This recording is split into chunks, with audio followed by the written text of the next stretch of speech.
the bag for my haters, leave them aggravated. Call myself an artist cause this rap shit is so saturated. Yeah. I ain't got no competition, if I see him, I annihilate him. All black.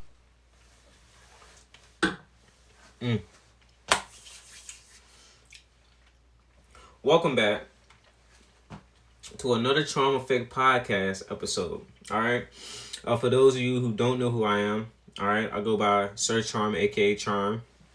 Hence the name of the podcast. And if you're also wondering, like, you know what I'm saying, what's the occasion, why I'm looking all spiffy, you know, well, I'm gonna go ahead and tell you. Alright, so the occasion wasn't so spectacular, you know. It actually kind of prompted this thing I see. It kind of prompted this whole topic that I'm speaking on today. Okay, so let me go ahead and get right into it. All right, so the podcast episode for today, man, is just typically the gift of urgency, a story of life, loss, and legacy. Okay, so this podcast video is pretty much it's just a raw, heartfelt reflection on loss, you know, purpose,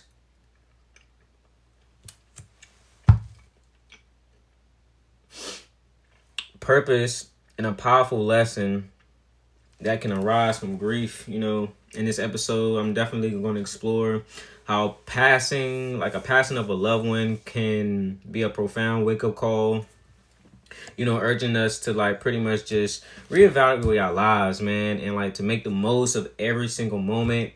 You know, we'll touch upon like I'm gonna pretty much just touch on a lot of things like personal growth, the pursuit of goals, and the importance of just living a life of meaning and being authentic to yourself, your environment, those around you. You know what I mean? So like I said, don't forget to like, subscribe, you know what I'm saying, share this, thumbs up, man. Go ahead and hit that bell button so you can go ahead and get the videos that I drop. All right, so once again, you know, my name is Charm, Sir Charm. All right, and today I just want to share a recent experience that has shaken me to my core in a strange way, but it's also giving me a renewed sense of purpose. I feel like, you know, today was, you know, I attended a cousin's funeral today, and she was in her early 50s. You know, she was, man, she was definitely a vibrant person, you know, and even though I say cousin a lot, she gave a lot of motherly vibes, man, like no cap to that at all, you know. Yeah, she passed away way too soon. Like, it don't feel like we buried her today. It don't feel like she's gone, right? But anyway, my bad. So anyway, like I said, she passed away way too soon, you know. As I was standing there looking at her in the casket, man, like, you know, when I went to the funeral, like the whole day didn't feel like I was getting ready for a funeral, but I knew like the clothes and attire, you know what I'm saying, it does that. So like I said, as I was looking at her and laying in the casket, man, a whole wave of just profound realization washed over me. You know, it was pretty much a wake-up call and just a spark reminder that like tomorrow is not promised to nobody. It's not promised to nobody, you know. So you see, like, for a long time, man, it's just, I know for myself, I'm really speaking for myself, because it's like just something that I want to get off my chest, and I want to make and create content. I'm in the process of switching and changing, directing my habits for the better of me, the better version of myself versus the past, you know. So like I was saying, many of us, man, we walk around here like we have all the time in the world. You know what I'm saying? We be moving slowly, like putting off our dreams, you know what I'm saying? Delaying our goals for whatever reason. And I mean, life is going to continue to happen. You know what I'm saying? So what we have to realize is, like, But life, like as I've learned, it doesn't wait for nobody. You know what I'm saying? And we got to be ready for all and everything. Like it's pretty much a race. It's a race against the clock. You know what I'm saying? And if you want to win, right? If you want to win, you have to move quick. You have to move fast, and you also have to move strategic. Like, you know. So like, I started thinking of the people around me, my family, my friends, like even the people who I admire, you know what I'm saying? Like even the people who I admire who have achieved the type of success that I would like to achieve, right? So I just asked myself one day, I'm like, what do they have in common? You know what I'm saying? What holds us all together? And then I started to look on that other side of the coin. You know what I'm saying? I looked on the other side of the coin, and you know what I realized? You know, the people who have achieved the kind of success I aspire to, you know, I started looking at them, and I'm like, what did they do any differently, you know? And what I realized is like, what I found is that the most successful people understand that the urgency of time, like they don't wait for the perfect moment. You wanna know why? A person who understands the time of urgency doesn't wait for the perfect moment because they create it. That's right, they create the moment. So they embrace discomfort, you know what I'm saying? They push past their own limitations. They know that to grow you must stretch yourself. You know what I'm saying? We all know stretching hurts, like when it comes to working out, when it comes to running. You know what I'm saying? But pain is a necessary process. All right, don't let nobody tell you that not being able to grow is something. How can I? No growth is slow progress. You know what I'm saying? So just keep that in mind. But anyway, so like this painful process is a necessary one. You want to know why?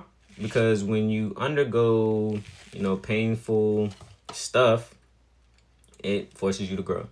All right. So by me going through this painful process, it's also made me realize something beautiful, that we all have gifts. All right. We all have talents. We have insights. And it's up to us to, you know, share the talents, the insights, and the experience with the world. You know what I'm saying? Like prime example, like I'm doing now. I'm sharing. I've been mixing words together, like two words, trying to say them together for some reason. Don't know why, but I'm using my experience of what's happened today to me, what I've been feeling, what I've been seeing, what I've been thinking. I'm putting it into some content for the world. You know what I'm saying, to see. And however you pick that up, you know what I'm saying, is up to you. But I want it to be in a thought process. I mean, a thought-provoking process, okay? So, and yeah, so like pretty much when you don't share, when you when you aren't sharing what you need to share, you're not doing yourself a service. So you're disservicing the people, you know what I'm saying, around you and shit, yourself. You know what I'm saying? So pretty much like my mission is to just use what I've been given to inspire and empower others. Like when we share our gifts, we open ourselves up to a universe of, as people would say, blessings. You know, I say blessings, but just a lot of aligned divine things starts to happen. All right, so the thought of my cousin passing before her own parents is something that I couldn't shake. Like, you know, the thought of a parent burying their own child is something, is an unimaginable hurt that I couldn't even, you know what I'm saying, think of for real. Yeah, it made me reflect on my own parents and how fortunate I am to have them. You know, this realization is just about feeling grateful. It's about an action. It's about busting my tail now so I can ensure I can confidently and peacefully care for my own, like my own parents when they need me, you know what I'm saying, the most. So like it's just pretty much about building legacy that honors the sacrifices they made for me. You know what I'm saying? So it's like when I saw my cousin in that casket, when I seen her laying in that casket, I also saw myself. Like I'm not even gonna a split second I seen myself, right? And I saw a future version of myself. And that made me vow, like subconsciously, man, it just made me vow to myself, like every breath, every little step I make. But anyway, my bad. It's just like, yeah, like every day, you know, that I have, every breath that I take, I will use to work diligently and strategically. That's another thing too. Like, don't be a crash out. You feel me? Ain't no get rich quick schemes. That shit is a little zero to none. Even though it's money out here though. Just know that, right? So just work diligently, strategically towards your goals. All right. I am the only one who can stop me, or you are the only one who can stop you, right? So something that I want to start saying in the mirror, is like I'm the only one who can stop me, and the person in the mirror can be my greatest supporter or be my greatest obstacle. You feel me? I want to be an example of that. Like I'm not perfect. You know what I'm saying? No one's perfect. And I don't claim to be, even though I've been told in the past, oh, you're a know-it-all and stuff like that. You got a smart mouth. Like, I mean, you mad I got a smart mouth and you can't keep up with it? Oh, that's what it is? Okay. You know, and like I said, I'm not perfect. I don't claim to be, but I am committed to perfecting my habits. You want to know why? Because I know that our habits, our habits are what shape us. All right, so they're the daily actions that over time mold us into to be the people we're destined to be. All right, I recently came across a quote. The quote, it was on something like, matter of fact, let me see if I can find it. Hold on. What was the quote talking about? Let me see if I can find it. Come on now. What was the quote? Dang. Alright, anyway, so well, let me go to my. It was something simple, man. Like I ain't about to spend too much time on it. But it was like, hold on, let me see. Can I find it? Come on, gang. 1, 2, 3, 4, 5, 6, 7. Yeah. All right. Anyway, it was something like your output will always reflect your input. You know what I'm saying? And it's like it's simple. Trust me, it is real simple. But I resonated with it because it's like your output in life is always gonna reflect your output. I mean, your output is always gonna reflect your input. Like I said, it's simple, but it was just powerful to me.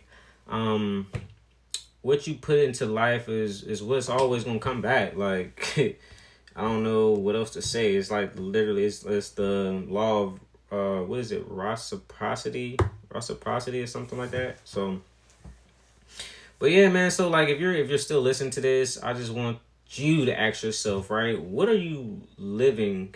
I'm sorry. If you're still watching this, I want you to ask yourself this. Are you living with urgency that your life deserves? You know what I'm saying? Are you using your gifts? Are you doing the things today that will lead you to a better tomorrow? Don't wake up. You know what I'm saying? Don't wait for a wake-up call like myself, right? Start today. Don't wait until you have a family member who passes away and then you have a come to Jesus moment or whatever. You know what I'm saying? So, like, yeah, just take it, you know what I'm saying? Take it. You can take it however you want to. You can take it with a grain of salt. You can do whatever. You know what I'm saying? But like I said, thank you for listening. You know what I'm saying? Make sure to like, all right, hit that button, hit that bell, the like button, and subscribe to the channel for more upcoming videos. All right, and like I said, this is your guy, you know what I'm saying, Sir Charming, and I am out. Peace, peace. I have more on the way. You know what I'm saying? Like I said, I'm on a one-man show right now, but definitely I'm gonna give y'all what y'all been asking for. See him, I annihilate him. All black like I'm Blade, so you know I had to slay him. If you ain't talking money, I'ma have to see you later. And